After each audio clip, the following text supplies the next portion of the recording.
Não tem absolutamente ninguém surpreso. Todo mundo sabia que o Inter ia vir aqui para o Maracanã enfrentar a equipe do Fluminense com uma grande chance de perder.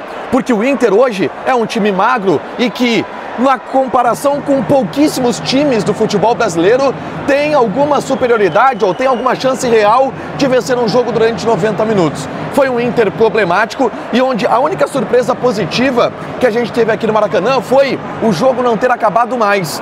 O Inter levou um amasso do Fluminense durante os 90 minutos aqui do Maracanã. E só não foi goleado porque descobriu que no banco de reservas tinha um goleiro muito bom e que salvou o Internacional e precisa ser muito aplaudido hoje, porque o jogo era para ter sido uma goleada do Fluminense. E o que se desenha a partir da atuação que, repito, já era esperada hoje aqui no Maracanã, é um filme de terror.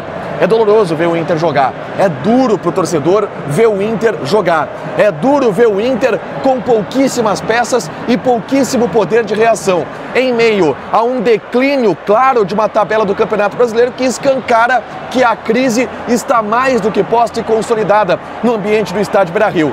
E se não está, que esteja, porque o futuro pode ser pior. A gente fala tudo sobre a derrota, mais uma do Inter, agora aqui no Maracanã, contra o Fluminense, agora aqui no A Dupla.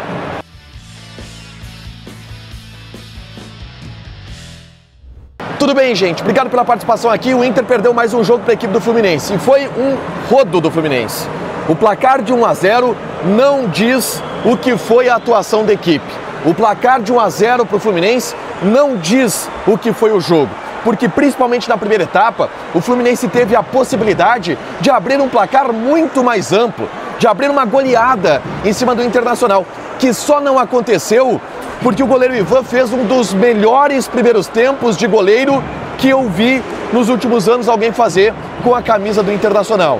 O Ramon Dias, sem peças, sem alternativas, coloca em campo aquilo que eu achava também que ele tinha de melhor, um modelo com uma linha de 4, saindo dos 3 zagueiros, com o Vitor Gabriel como lateral esquerdo, Juninho Mercado na zaga, o Alan Patrick de falso 9, só que o Inter simplesmente não se encontrou nesse esquema, e por vários problemas. Um deles, a bola não chegava no Alan Patrick a ponto dele ter uma capacidade de construir a jogada.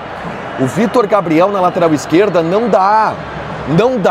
O Vitor Gabriel é um ótimo zagueiro, ele é lateral esquerdo de origem, mas quem descobriu que ele é zagueiro e não lateral esquerdo, salvou a carreira desse garoto, porque de lateral esquerdo ele tem seríssimas deficiências, inclusive defensivas, porque o baile que ele leva do Serna, por exemplo, na primeira etapa, meu Deus do céu, era um Deus nos acuda toda vez que os jogadores do Fluminense partiam com a bola para cima do Vitor Gabriel. O meio-campo do Inter não se achou na primeira etapa. Luiz Otávio, Thiago Maia, perdidos. Acho que o Bruno Henrique foi o que mais conseguiu jogar desse meio-campo. O Vitinho talvez tenha sido o melhor jogador de linha na primeira etapa do Inter, porque na velocidade conseguia ganhar alguns lances. E o Inter, com 10 minutos, teve 3 ou 4 oportunidades escancaradas do Fluminense, que desperdiçou todas graças a um Ivan iluminado. E assim, o que o Ivan fez hoje aqui no Maracanã é absurdo. O Ivan foi o melhor jogador em campo, inclusive contando com os do Fluminense. Com a quantidade de defesas difíceis e milagres que ele operou aqui no Maracanã e que impediu o Inter de levar uma grande goleada já no primeiro tempo. O Inter conseguiu se segurar graças ao Ivan e até teve uma oportunidade que foi clara, mas aí não teve a sorte. E vamos lá, talvez nem merecesse ser premiado com essa sorte. Uma jogada pelo lado esquerdo em que o Alan Patrick tem a qualidade de rolar para trás.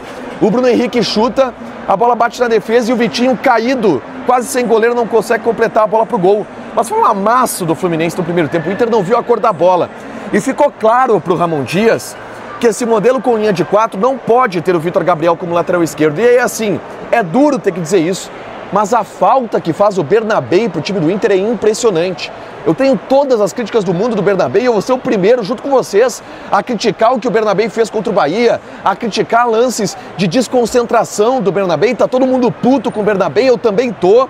Só que o problema é que quando ele não tá, o Inter é uma ilha. O Carboneiro é uma ilha. Pelo lado esquerdo não tem companhia, não tem ninguém.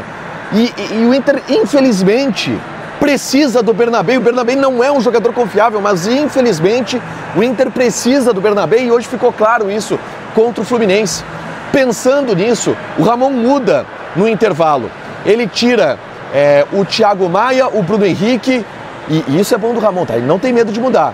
Ele tira o Thiago Maia, ele tira o Bruno Henrique e ele tira também o próprio Vitor Gabriel, volta para um esquema com 3 zagueiros, coloca o Cleiton Sampaio, vai para um 3-5-2, com Cleiton Sampaio, Mercado e Juninho. Na esquerda, o Vitinho como ala esquerda, na direita, o Alan Benítez que entrou, o Borré de centroavante com o Carboneiro e Alan Patrick municiando, e aí uma dupla de volantes que tinha o Bruno Henrique e o o Luiz Otávio e o Bruno Gomes, que acabou descendo para o meio campo. E o Inter até melhor em relação ao que tinha apresentado no primeiro tempo, que foi um baile que o Inter tomou. O Inter não toma um baile no segundo tempo. Consegue ter um pouco mais de posse de bola, porque o time do Inter fica muito melhor postado com 3 zagueiros do que com uma linha de 4 defensiva e melhorou, ou diminuiu a piora que tinha no segundo tempo. Só que o Fluminense é muito melhor. E olha, o Fluminense é magro, tá? O Fluminense não é grande coisa. Mas o Fluminense é muito melhor do que o Inter. E aí o lance do gol do Samuel Xavier é um deboche. A defesa do Inter ficou olhando o Juninho, o Bruno Gomes, o Vitinho, que era o lateral esquerdo, coitado, atacando. E aí o Samuel Xavier vai levando para dentro, acha a chapa de perna esquerda para abrir o placar e fazer o gol do Fluminense.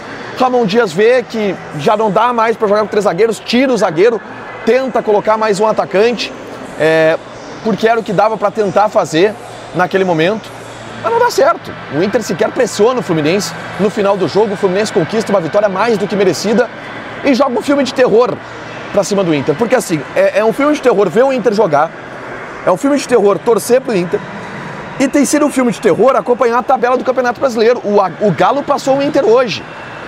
O Vitória, a sorte do Inter é que o Vitória tropeçou contra o Corinthians dentro de casa, porque senão a situação ia estar pior ainda.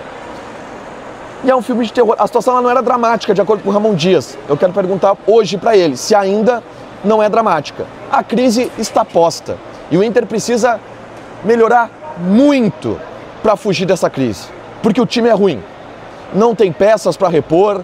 O Ramon é refém de um elenco que é curto e que depende de individualidades que não rendem. O custo-benefício desse elenco é péssimo. O que foi o Borré entrando no segundo tempo? É um escárnio o Borré ser reserva com o que ele ganha e o que o Inter investiu nele. Ele entra, não faz diferença nenhuma, que bote o Raikkonen então.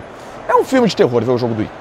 É um filme de terror ver o jogo do Inter, e vai ser um filme de terror a reta final da temporada de 2025. O Inter tem agora alguns jogos em casa, confrontos diretos que vão ser finais de Copa do Mundo por estes 0 pontos conquistados pelo Inter em 6 pontos contra a Bahia e contra o Fluminense. Terrível.